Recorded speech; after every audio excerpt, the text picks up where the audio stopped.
Hello, welcome to Baltic World. My name is Crispin. I apologise for not having the camera set up. I have been away, as you can see from this footage, well outside of any reception, access to news information in remote Australia, my country here. Highly improbable I will be able to travel like this again in the foreseeable future because other priorities are taking over, not least of which the conflict in Ukraine. And so I didn't want to wait any further to get this video out because the situation in Kaliningrad and the latest developments there, I think, are extremely serious. In fact, I'd argue the most significant escalation between the European Union and Russia since the war began.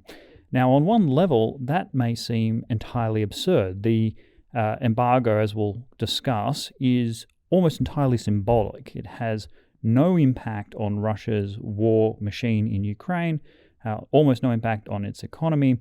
And if we compare it to the other actions that the EU and NATO has taken, such as the sanctions on the Russian economy, the EU candidate status of Ukraine, the ongoing weapons and material and finances for the Ukrainian government to continue the conflict, the embargo on goods entering into Kaliningrad from Lithuania is almost nil.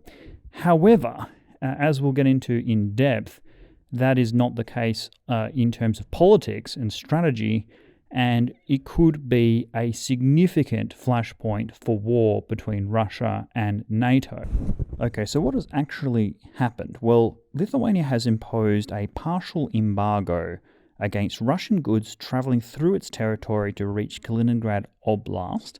That is material that is subject to EU sanctions that could theoretically assist Russia in its war effort. So material suppliers such as metals, various things could assist in the manufacture of weapons, ammunition and the like. Lithuania has said no, under no circumstances will this material travel through Lithuania, and that Lithuania is not acting unilaterally. It is simply executing EU sanctions requirements as demanded by the entire European Union as a EU member. Okay, so for those that are unfamiliar with the region, Kaliningrad is a Russian territory that's an exclave from Russia proper. It exists on the Baltic Sea between Lithuania and Poland. It has a significant history, particularly as it relates to Germany. It was occupied and controlled by the Teutonic Order during the Northern Crusades. It led to the conquest of the Old Prussians. Königsberg, as it was, is a Prussian city and significant to the development and culture of the German state. In fact, Kaiser Wilhelm originated and was born in Königsberg, that region. It's also had a significant social influence. For example, it is the birthplace of Immanuel Kant. And after the Soviet Union collapsed, there was an opportunity for Lithuania to absorb Kaliningrad. However, it refused to do so. It decided that it should remain part of Russia, and that's because Kaliningrad as an area was taken over by the Soviet Union as sort of war booty at the end of the Second World War, the dismemberment of the German state. The Soviets pushed the German speakers out and replaced it with Russians. So the people who live in Kaliningrad are Russians and Russian-speaking, and Lithuania, the birthplace of its independence, or second independence in 1991, decided that it didn't want to absorb 1 million Russian speakers into its country, a fledgling country. And as a consequence, Lithuania is the only one of the Baltic countries that does not have a significant Russian-speaking minority. So, for example, in Estonia and Latvia, about a third of the population almost are Russian speakers. That is absolutely not true in Lithuania. The vast majority are native, ethnic, and linguistic Lithuanians. So, consequently, today, Kaliningrad is a territory of the Russian Federation. It is highly militarized, and it is a port city there on the Baltic Sea, so it's of significant economic and strategic importance to Russia. And the European Union has an agreement with Russia essentially to give unfettered access to Kaliningrad. That is, Russia is able to transport materials and goods to supply Kaliningrad, and Lithuania has imposed a partial restriction on this for those goods that are specifically subject to EU sanctions. So why then is it such a big deal? If we're talking 1%, which we are, 1% of goods from Russia entering Kaliningrad are subject to this restriction, why is it such a grave escalation? Well, there are multiple aspects to this. First of all is the issue of it being a blockade. This is how Russia and Belarus have both characterized it, and they happen to be correct about this. Despite the EU protestations that this is just an embargo, preventing access to sovereign territory is a blockade, and an embargo is simply a choice of states to not buy and sell particular goods to particular customers, whereas actually restricting access to territory is essentially the definition of a blockade. Now, the EU is saying, look, this isn't a blockade, this is 1% of goods, and the sea routes are completely open. This is midsummer.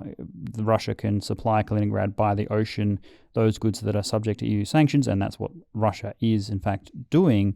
Nevertheless, a blockade is an act of war. Even during the Cuban Missile Crisis, when the Soviet Union was putting nuclear missiles into Cuba to threaten continental United States, you'll recall the United States imposed a major military blockade of the entire Cuban island. Well, the Americans were careful not to call it a blockade because they knew that that is an act of war. They instead called it a quarantine, a health quarantine. As absurd as that was, the messaging being that the United States wasn't openly declaring war on the Soviet Union, it simply wanted these missiles removed. The second issue relates to the politics and internal cohesion of the European Union and Lithuania's relationship with other NATO partners. Now, on one level, I strongly approve of what Lithuania has done here, and on a strategic level, I think these kinds of tactics, if done with strong solidarity between the partners, is going to be a highly effective tool against Russian aggression, and I'll get into some of that more later. Meanwhile, there is a question whether Lithuania is going out on a bit of a limb here in imposing a blockade on Kaliningrad. Certainly when the EU imposed these sanctions, they were not envisaging preventing Russian material from moving between its own territories. What this was about was preventing EU member states or EU facilities being used to bolster Russian supplies that could be used as aggression in Ukraine, i.e. The sale of goods that could be used in Russia's war effort. If Russia already has the material, then simply moving it around Russian territory would have fallen outside the scope of the intention, at least, of these sanctions. Now, that said, some of the blame, let's call it blame for now, of this would fall squarely on the shoulders of the EU member states because Kaliningrad is an obvious exclave of Russia, and the question of how Kaliningrad might be affected by any sanctions against Russia must have been considered. And so if they didn't want Lithuania to impose a blockade on sanctioned goods, they should have explicitly said so when imposing the sanctions in the first place. In fact, Lithuania has been quite careful not to do anything unilaterally. Prior to the sanctions being imposed, some parties did urge the Lithuanian government to impose a blockade on Kaliningrad, and they responded correctly that they had no right to act unilaterally. The EU had agreements with Russia regarding access to the Kaliningrad exclave, and until such time as the EU acted, Lithuania could do nothing to prevent the flow of goods from entering Kaliningrad. And so it is essentially acting within the letter of the law, at least, in imposing this blockade because these goods are under sanction and they are not permitted to move through EU territory, which Lithuania clearly is, regardless of whether or not the intention behind the sanctions was to prevent the flow of goods to Kaliningrad.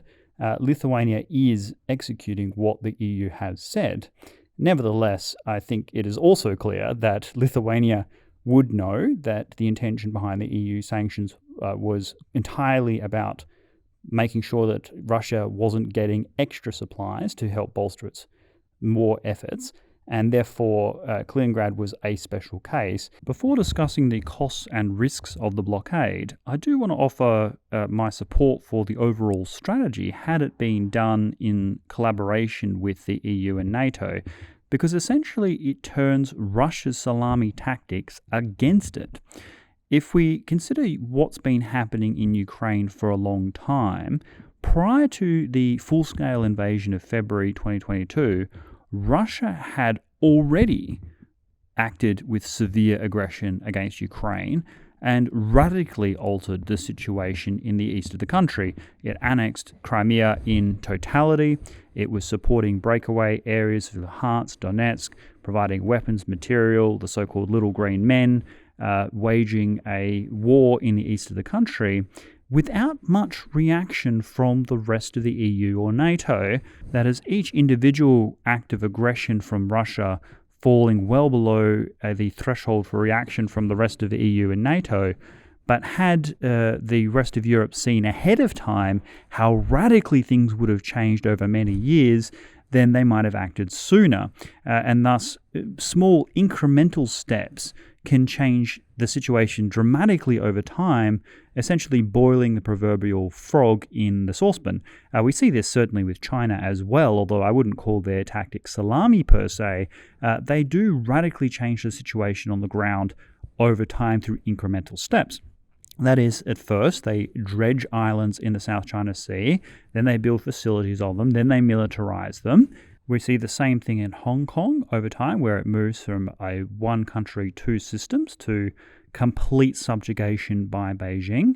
These all happened with incremental individual steps over time, not one giant leap or takeover. Now, it's essentially the same thing with this blockade. We're talking about 1% of Russian goods, something that Russia can easily compensate for through other means, although it does create a wedge through which further restrictions, further blockades, further imposition on Russian sovereignty could occur.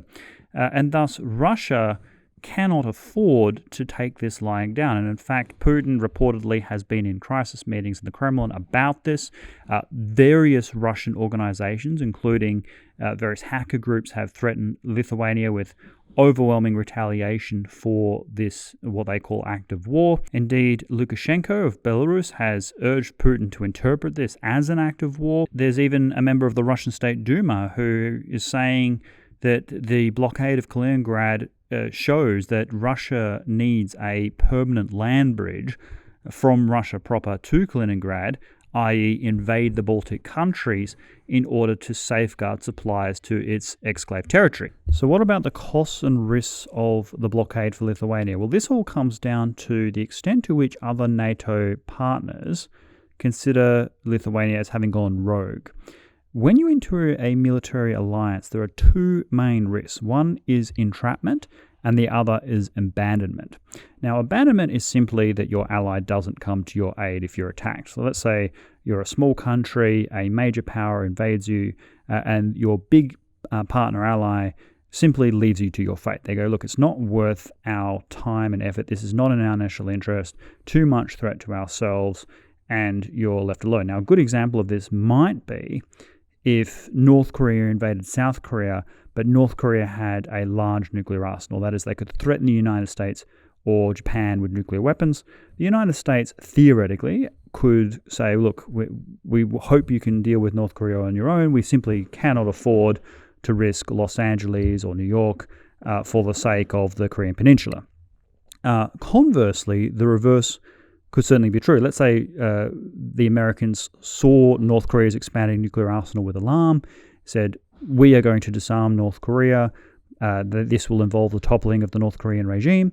Well, the South Koreans would react to that with shock and horror because they would be dragged into this conflict kicking and screaming. Not only that, would be responsible for absorbing a defeated North Korea with all the social and economic problems attendant to that, something that South Korea would seek to avoid, and so that would be an example of entrapment.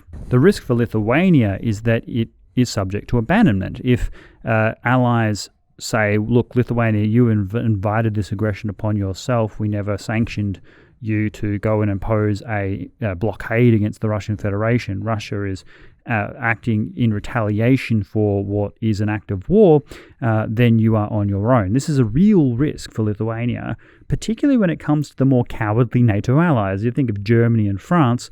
If they were dragged into a situation where they were in direct military hostilities with Russia, they would look for almost any excuse to avoid providing military and economic aid to the beleaguered NATO ally, and that would certainly be true for Lithuania. That said, Lithuania has done some of its homework. It has received assurances regarding this blockade from the United States and Britain, the two strongest NATO allies. But there is something that both these countries have in common, which is neither is a member of the European Union, and Lithuania is imposing an EU sanction.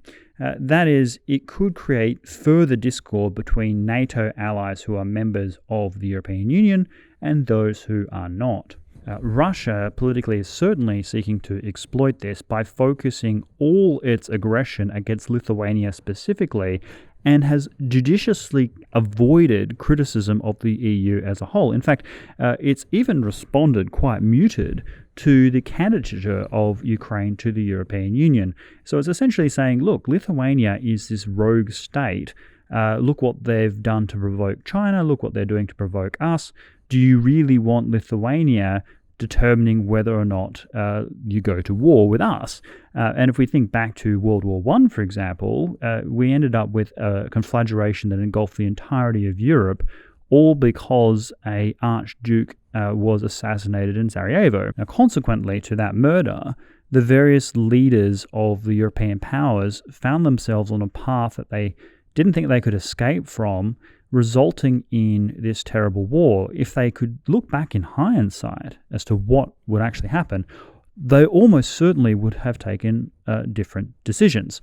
And that is essentially what Russia is inviting some of the Western NATO allies to do. Now, I think it's critical that Russia does not succeed in this, and I do think that these kinds of blockades are going to be quite effective in constraining Russia and putting Russia into a serious bind, because Russia does not want to start a war with NATO as a whole, but they would love to start a war with Lithuania if they thought that Lithuania was not going to be backed up by the rest of the NATO allies. So what I would urge is that the European Union, the European Commission, European Parliament all offer strong words of support in solidarity of Lithuania, just as the United States and Britain are doing, and to say that so long as Lithuania acts in accordance with EU sanctions and resolutions, it will receive the full support of EU and those who are members of NATO, the military support as well.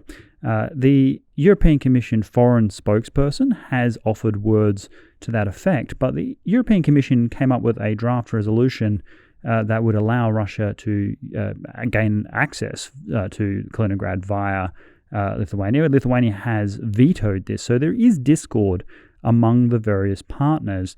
I would urge Lithuania to just slow down a bit when it comes to provoking Russia in this way until it gains this explicit support. I can understand that some of the EU members may have felt blindsided by the blockade in the first place, not realizing that the Lithuania would interpret the sanctions in this way. That said, what Lithuania is doing is legally and morally correct, as well as strategically correct, provided it can get the absolute support of its other partners. That support I dearly hope is forthcoming. That's kind of my update on this issue. If you found value in this analysis, please do hit the like button. Subscribe if you haven't already. Most viewers are not subscribed. If you wish to support us, you can do so on Contribui. Contribui is a Patreon alternative and Lithuanian startup. Lithuanian business kind of needs all the support it can get right now, so please get on there and check them out. Otherwise, thank you for watching. Leave a comment down below, and I will see you next time. Goodbye.